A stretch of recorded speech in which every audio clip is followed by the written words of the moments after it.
Hah? Main. Nampaknya masyarakat ada di sini. Main aja. Main kemana? Main kemana? Suasana saja. Jalan aja. Taran-taran tuh ntar dulu. Terus jalan. Awal jalan dulu. Jangan berhenti, jalan dulu. Ayo, dulu. Ini siap-siapnya media sosial yang bikin baru perlu mancing kan Pak. Promosi luar perlu mancing mau soal pincang. Lurus. Perlu mancing Lurus ini. Lihat. Oh, lihat suruh aja, Pak.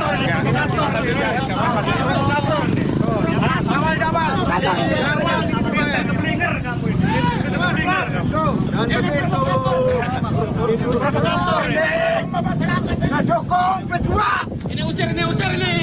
Ini provokator nih, usir ini. Iya.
Kendaraan nanti saya amankan ya.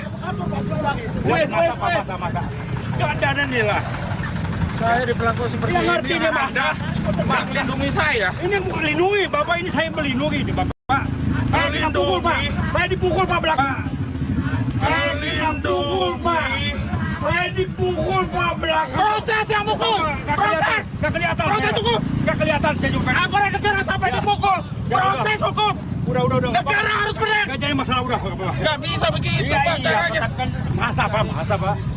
Ya tolong ya. saya Anda amankan. penegak hukum gak melindungi rakyat. Ini saya udah melindungi, Bapak. Makanya proses hukum yang mukul. Proses hukum yang mukul. Saya melindungi Bapak. Jadi Bapak jangan seenaknya tidak saya melindungi. Siapa yang seenaknya? Ini saya melindungi Pak, Bapak. tolong hargai, Pak. Bukan hargai. Hei, Pak, hargai yang tulis. Anda siapa? Bapak kamu tak saya. Mana ini yang bokanya? Tandanya mana? Saya tahu. Bapak itu siapa? Mana Bapak itu siapa? Tusuk pulang ya. Halo rekan-rekan sekalian, bagaimana pandangan rekan-rekan berkaitan dengan video yang sepintas saya tampilkan pada awal video ini? Apa yang terlintas dalam benak rekan-rekan sekalian? Kelemahan negarakah? Kelemahan proses penegakan hukumkah? Kelemahan keamanan negarakah?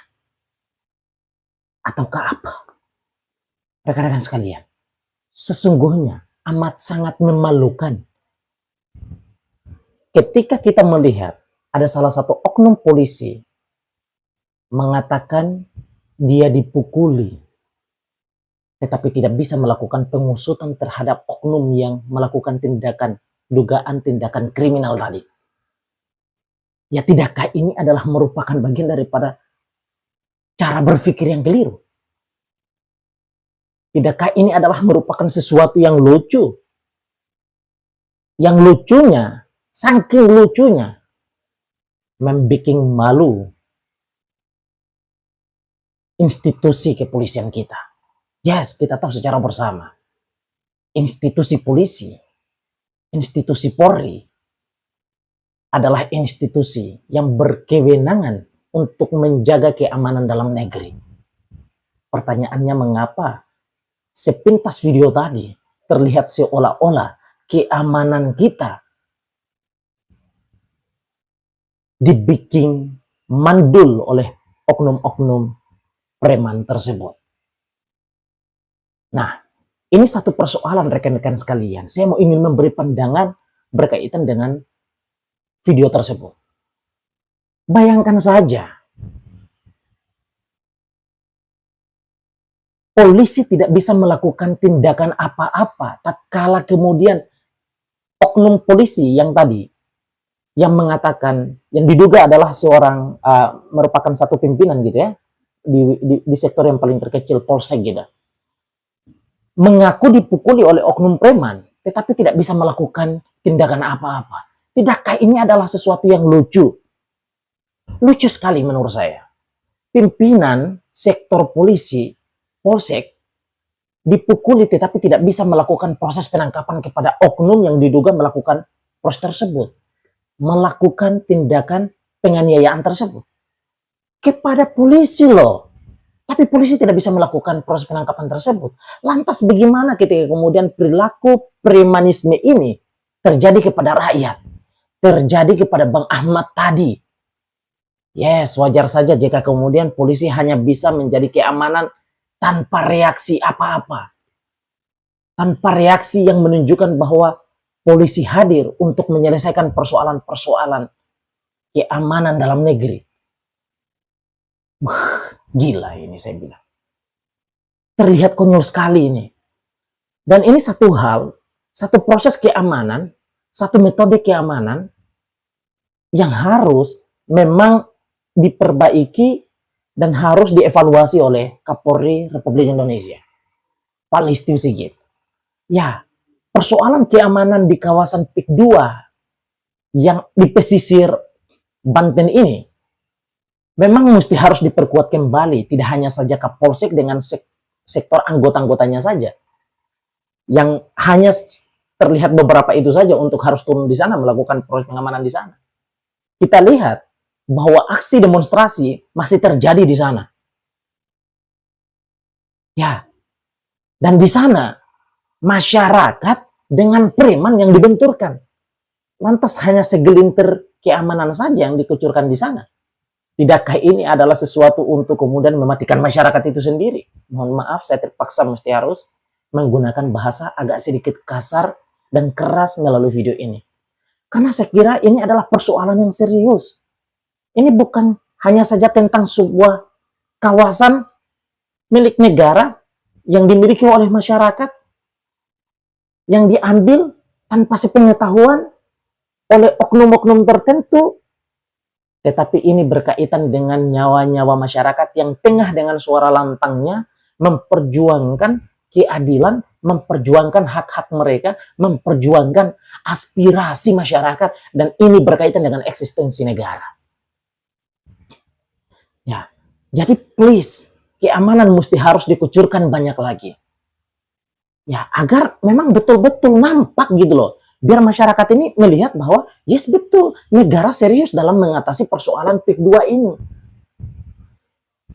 Ya, tapi jika kemudian cuma hanya segelintir saja, sementara premannya lebih banyak, lebih mendominasi daripada keamanannya, ya podo wae gitu kan. Sama saja. Ini sama saja membiarkan masyarakat untuk tetap bertarung melawan preman, sementara polisi hanya bisa menjadi wasit.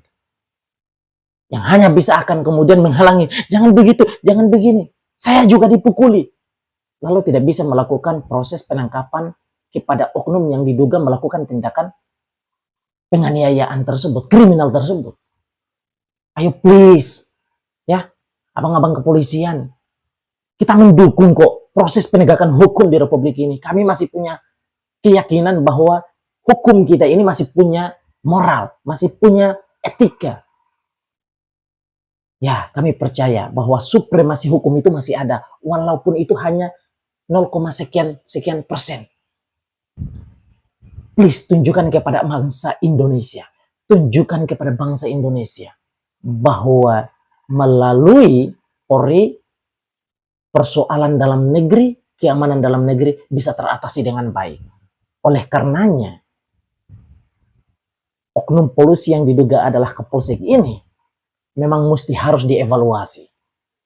Ya, dan keamanan di kawasan ini memang mesti harus diperketat kembali. Please, jangan sampai kemudian masyarakat teralihkan fokusnya, teralihkan pandangannya dengan persoalan kelangkaan LPG ini. Justru kemudian dibiarkan semakin tambah menjadi longgar. Sehingga masyarakat yang ada pada kawasan-kawasan ini hanyalah kemudian sendiri dan bertarung melawan kelompok-kelompok preman yang tentunya jauh lebih kuat. Mereka punya instrumen untuk bisa kemudian melemahkan gerakan-gerakan perjuangan masyarakat kecil. Kemon, Pak Kapolri kita mintakan. Keamanan pada kawasan ini mesti harus diperkuat kembali. Tunjukkan bahwa negara ini hadir adalah untuk menyelesaikan setiap persoalan yang ada. Ya, yakinkan kepada masyarakat bahwa kehadiran Polri di sana untuk memberikan jaminan keamanan dan keselamatan. Dan kehadiran Polri di situ, keamanan di situ adalah dalam konteks untuk menyelesaikan persoalan ini secara serius. Ya, saya sepakat dengan bahasanya Bang Ahmad. Jangan hanya saja pagarnya yang diangkut, tetapi oknum-oknum yang terlibat di dalam persoalan ini pun juga harus ditangkap, diproses secara hukum. Kembali lagi saya ingatkan kepada kita semua rekan-rekan sekalian. Jangan sampai persoalan kelangkaan LPG, ya persoalan-persoalan yang kita semua dibikin peralihan fokusan kita oleh kontroversial yang dimunculkan oleh Menteri SDM. Ya, lalu kemudian kita lupakan persoalan besar yang sesungguhnya menurut saya ini adalah berkaitan dengan eksistensi NKRI. Spirit kita merdeka adalah salah satunya adalah untuk tidak membiarkan tanah kita dikuasai oleh para oligarki, dikuasai oleh para penjajah. Saya sepakat di sana. Jika kelompok-kelompok penjajah ini mesti harus diselesaikan secara tegas dengan hukum yang sudah dimiliki oleh Indonesia sepanjang 79 tahun kemerdekaannya ini. Ya, keseriusan dari pihak keamanan negara, keseriusan daripada negara, kita mintakan jauh lebih lagi daripada itu. Dan tentu, Pak Presiden Republik Indonesia, Pak Prabowo Subianto, please, mohon selesaikan ini secara tegas dan pasti. Kita mintakan itu. Ya, kembalikan marwah, kembalikan nilai-nilai perjuangan kemerdekaan Indonesia untuk membebaskan bangsa ini, membebaskan tanah air ini dari aktivitas penjajahan para penjajah.